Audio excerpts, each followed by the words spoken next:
Selamat datang ke taklimat penjelasan pelaksanaan dan pelaporan PDPR tahun 2021.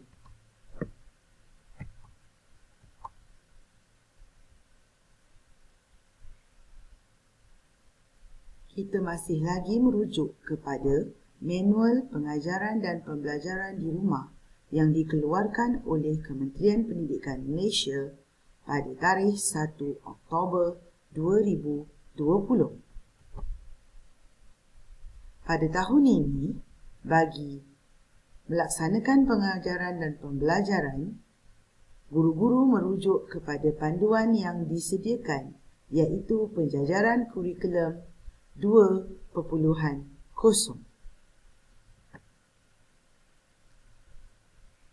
Sebagaimana pengumuman Yang Berhormat Menteri Pendidikan, sekolah mula ditutup mulai 9 November tahun 2020. Murid-murid menjalani proses PDPR bersama dengan guru-guru bermula dari tarikh tersebut. Ikutan daripada pengumuman PKP yang berperingkat di seluruh negara, maka berikut adalah analisis bilangan hari PDPR bagi murid-murid tahun 1 hingga tahun 6 sekolah rendah di negeri Selangor.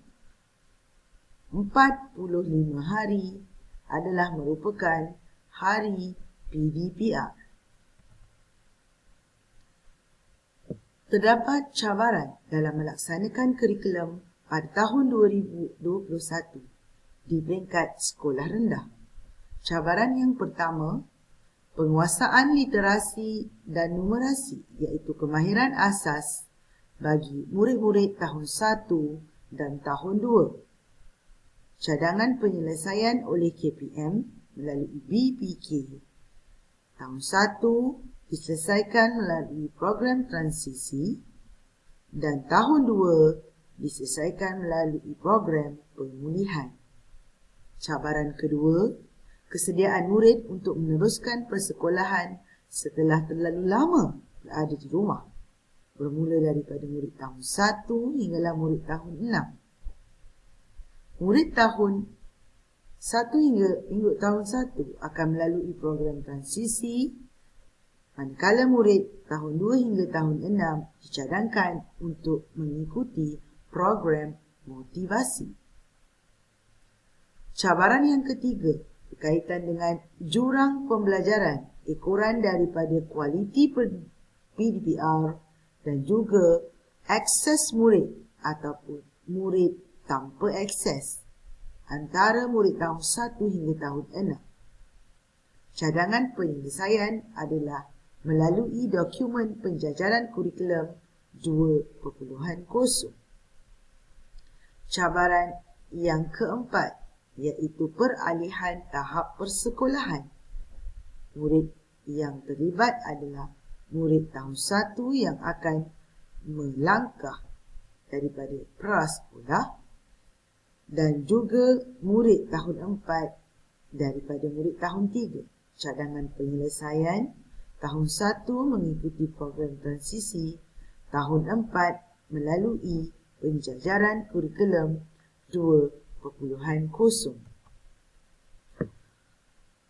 Pelaksanaan kurikulum bagi tahun 2021 untuk murid-murid prasekolah, mereka adalah kelompok murid yang dianggap tidak terkesan dan mereka melalui kurikulum standard prasekolah kebangsaan sedia ada.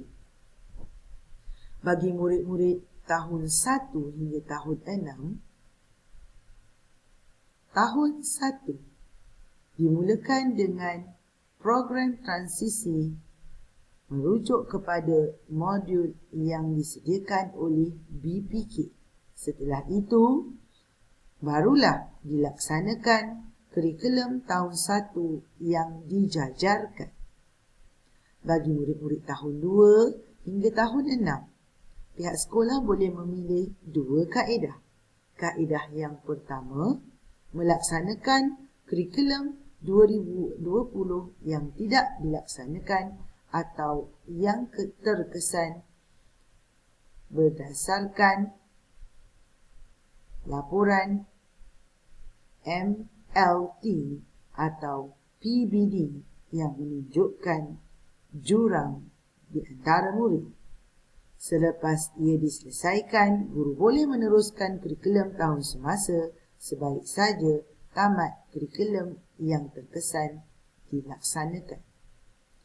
Ataupun guru-guru boleh melaksanakan kurikulum penjajaran tahun semasa dalam masa yang sama, menyisipkan penjajaran kurikulum tahun sebelum yang terkesan.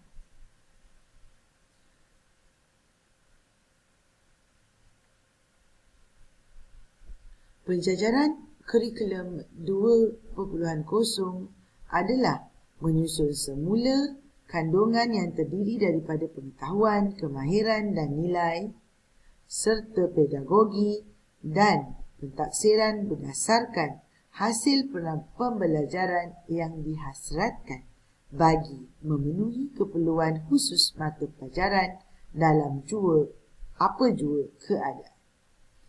Penjajaran kandungan asas boleh dilaksanakan dengan bimbingan guru atau menggunakan bilik serta peralatan khusus. Bagi tempoh pandemik dengan arahan PKP di kebanyakan negeri di seluruh negara, maka kaedah bersemuka secara atas talian sama ada menggunakan Google Meet maupun Microsoft Teams adalah pilihan yang terbaik untuk menyampaikan kandungan asas. Bagi menyampaikan kandungan tambahan dan pelengkap, boleh menggunakan kaedah lain dengan bimbingan guru atau secara kendiri. Boleh juga dipelajari merentas subjek ataupun mengikut kesesuaian tanpa menjejaskan konsep kandungan asas. Dari segi pedagogi, untuk mengambil kira kesesuaian kandungan pembelajaran pentaksiran serta kemudahan infrastruktur dan sumber yang ada. Dalam melaksanakan pentaksiran, guru-guru bolehlah menggunakan standard prestasi melalui pelbagai mod pentaksiran bersesuaian dengan PDP yang dilaksanakan.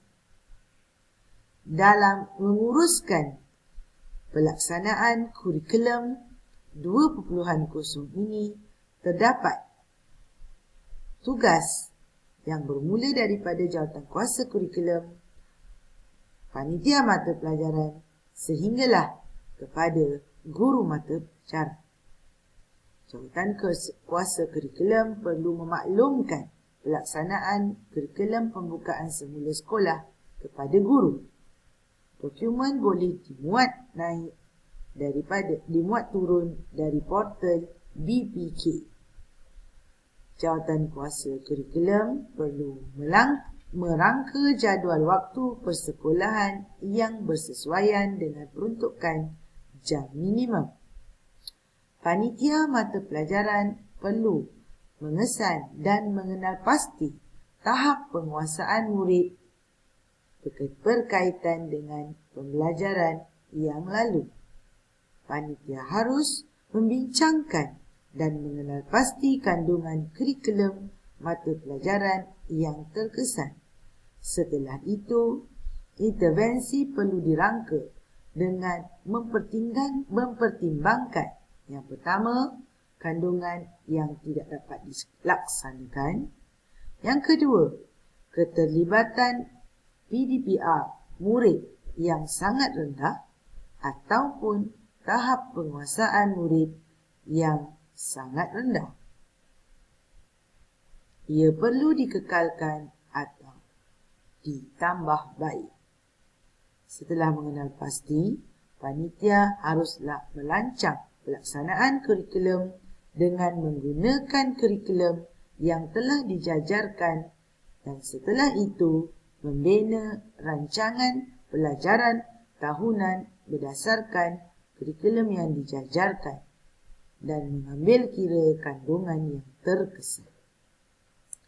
Jawatan kuasa kurikulum sekolah perlu memantau secara tersusun dan berstruktur, membuat penambahbaikan dan meningkatkan mutu PDP atau PDPR, memberi panduan kepada guru untuk mempelbagaikan kaedah PDP dan penyediaan bahan pembelajaran yang bersesuaian. Bagaimana ingin melaporkan pelaksanaan PDPR? Mengapa perlu melaporkan? Objektif pelaporan untuk memastikan pembelajaran murid berlaku secara optimal, mengenal pasti keberkesanan kaedah PDPR, merancang penambahbaikan proses PDPR. Laporan ini perlu diisi oleh guru sebaik saja PDPR selesai dilaksanakan. Maklumat-maklumat yang perlu dilaporkan dalam portal PDPR. Maklumat guru, platform pendekatan yang dipilih, kaedah guru sama ada secara atas talian, luar talian maupun secara off-site. Bagi SK Bandar Bukit Mahkota, tiada yang berkaitan dengan kaedah off-site. Penglibatan murid juga dilihat. Pentaksiran bilik darjah perlu dilaksanakan seiring dengan PDPR yang disampaikan. Apabila pentaksiran ditetapkan, maka kaedah haruslah dikenal pasti. Secara pemerhatian atau penulisan atau secara lisan maupun gabungan daripada tiga yang telah disenaraikan. Berikut adalah merupakan link kepada pelaporan PDPR untuk tahun 2021 bermula daripada 25 Januari 2021. Bermula dengan tarikh dan sesi menggunakan platform Delima atau tidak, tempoh masa PDPR yang dilaksanakan.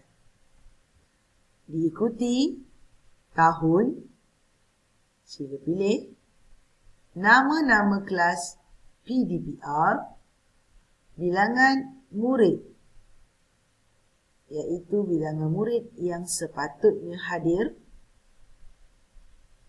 iaitu jumlah murid keseluruhan dalam kelas tuan-tuan dan puan-puan. Pilihkan nama mata pelajaran, catatkan penglibatan murid mengikut A, B, C dan D. Dan ianya haruslah tidak melebihi jumlah murid sedia ada dalam kelas tersebut. Seterusnya, kaedah pelaksanaan PDPR dipilih sama ada secara dalam talian, luar talian ataupun off-site. Tetapi off-site tidak berkaitan dengan sekitar. Pemilihan kepada pentaksiran yang digunakan juga dibuat, dan jika pada hari tersebut cikgu tidak melaksanakan PBD, maka tekanlah butang tidak melaksanakan PBD. Setelah selesai, semak pelaporan yang telah diisi dan tekan ataupun klik pada lapor. Ini adalah operasi pelaporan yang bermula daripada pelaksanaan PDPR oleh guru, pengisian mengikut ID dilema, penghantaran maklumat daripada PPD kepada JPN dan seterusnya daripada Jabatan Pendidikan Negeri kepada Kementerian Pendidikan Malaysia. Akhir kata, pengarah Jabatan Pendidikan Negeri Selangor menyampaikan pesan melalui PPD memaklumkan kepada pengetua guru besar untuk mengarahkan guru membaca kembali manual PDPR yang telah dikeluarkan pada 2 Oktober 2020. Manual tersebut ada disediakan bersama-sama dengan video ini. Fokus kita dalam melaksanakan PDPR pada tahun 2021 ialah kita memantapkan kualiti dari segi penyampaian dan juga keberkesanan kepada kemenjadian murid selaras dengan 6 hasrat Pelan Pembangunan Pendidikan Malaysia. Sekian daripada saya. Selamat menjalankan tugas cikgu-cikgu, berguru demi ilmu, bina generasi baharu. Terima kasih.